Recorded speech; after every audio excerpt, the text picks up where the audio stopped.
दिल में तुम्हारे आग लगी हुई है, लेकिन तुम्हारे पैर उसी तरफ दौड़ लगा रहे हैं।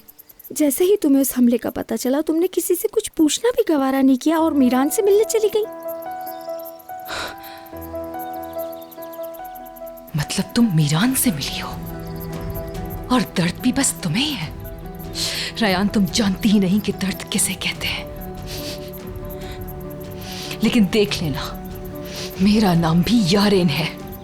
मैं तुम्हें जरूर दिखाऊंगी।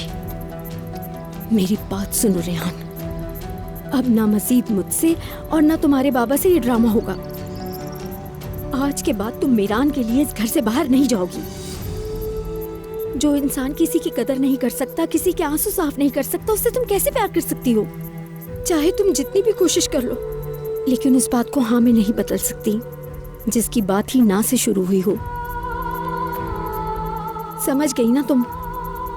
आज के बाद तुम उसके लिए नहीं जाओगी।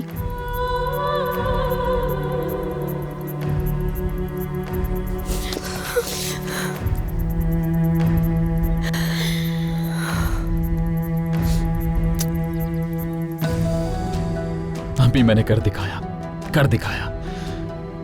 अब से रेहान सिर्फ मेरी है। मैंने उससे वादा किया था और अब आपसे वादा कर रहा हूं अम्मी। सारी जिंदगी रेहान को खुश रखूंगा। वादा करता हूं अम्मी, रेहान को कभी परेशान नहीं करूंगा। मैं आपसे वादा करता हूं अम्मी जान।